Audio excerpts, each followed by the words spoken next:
जमशेदपुर नगर निगम चुनाव लगता है कि बिल्कुल ही ऐतिहासिक होने वाला है और रोमांच से भरा हुआ होने वाला है। ऐसा लग रहा है कि मानगो नगर निगम चुनाव ये चुनाव नहीं हो रहा है, जमशेदपुर नगर निगम चुनाव ये चुनाव नहीं हो रहा है। ऐसा लगता है कि सरकार ने किसी सरकारी नौकरी का फॉर्म निकाल दिया है, क्योंकि हर एक घर के बाद हर एक घर के किसी न किसी सदस्य ने अपना फॉर्म भर दिया है कि लगता है कि अब मुझे सरकारी नौकरी मिल जाएगी। ऐसा लगता है जैसे कि फॉर्म भरो और नौकरी पाओ। बिल्कुल ऐसा ही माहौल है हमारे यहाँ अभी नगर निगम चुनाव को लेके।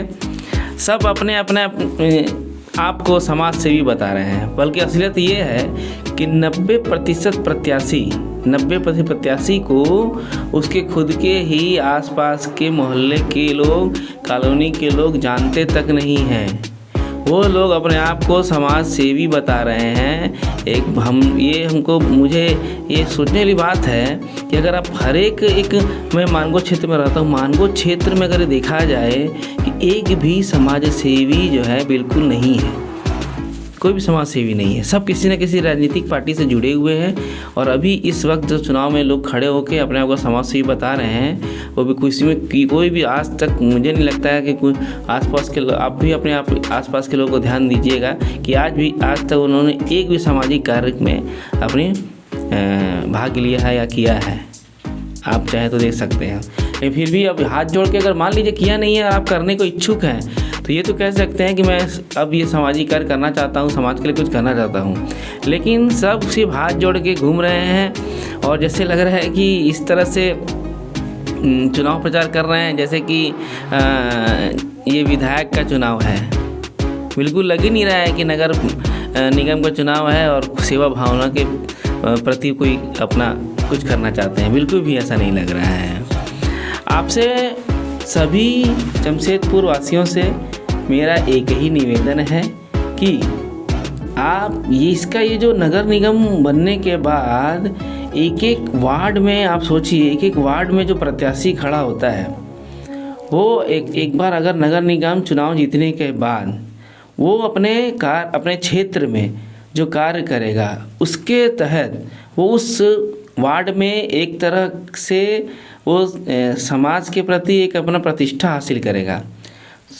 तो आने वाले भविष्य में जो किसी भी प्रकार का चुनाव होगा तो उसमें उसका बड़ा प्रभाव होगा।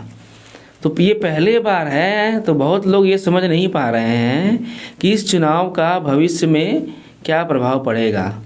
तो ये सोच के आप जब जाएंगे किसी को वोट डालने के लिए, तो ये भविष्य को आगे इसका क्या परिणाम होने वाला है उसके बारे में सोच कर ही दीजिएगा।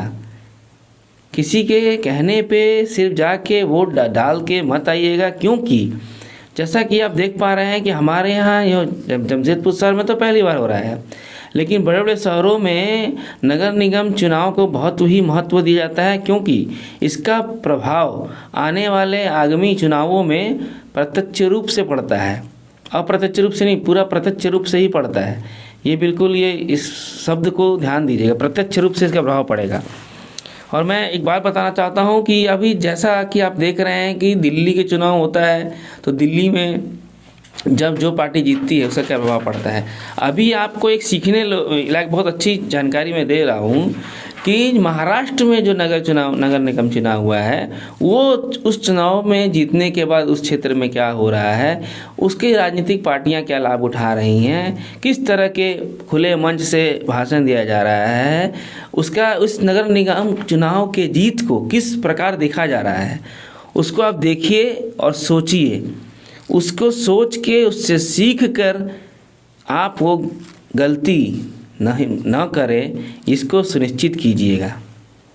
बिल्कुल। तो अगर आपके क्षेत्र से कोई भी प्रत्याशी खड़ा हुआ है तो ऐसे प्रत्याशी को चुने कि आने वाले किसी का उसका जो प्रभाव है कि ये जो भी चुनाव का जो प्रत्यक्ष रूप से असर पड़ेगा कि जो भी गलती हुई है महाराष्ट्र में लोगों से, वैसा हमें गलती नहीं करना है, उससे सीखिए। वोट को अपना बांटने नहीं देना है कि वोट बंटने से क्या होता है, कोई ऐसा प्रत्याशी जीत जाता है जिसका किसी ने कल्पना भी नहीं की होती है। आप सोच रहे होंगे कि ये प्रत्याशी जीतने वाला है, लोग सोचते हैं कि ये प्रत्याशी जीतने वाला है, लेकिन आपस में ही वोट इस तरह से बटता है कि ऐसा प्रत्याशी जीत जाता है जिसके जीतने की कोई संभावना ही नहीं हो। क्योंकि आपका एक गलत फैसला, याद रखिएगा, आपका एक गलत फैसला उसका नतीजा बहुत बुरा होने वाला है। एक गलत फैसला उसका नतीजा बहुत बुरा है। क्योंकि नगर निगम चुनाव उतना भी आम नहीं है, ये बहुत ख़ास है। इसका सीधे तौर पे हमारे शहर पे सीधा असर पड़ेगा। इसीलिए बिल्कुल सोच समझ कर ही चुनाव में प्रत्याशी को चुनिएगा। खासकर मेयर को वोट डालने से पहले बिल्कुल सोच समझ कर ही आप लोग फैसला लीजिएगा। जैसा कि मैंने कहा कि आपका एक गलत फैसला उसका नतीजा बहुत बुरा हो सकता है, इसीलिए बहुत ध्यान से वोट डालिएगा। धन्यवाद।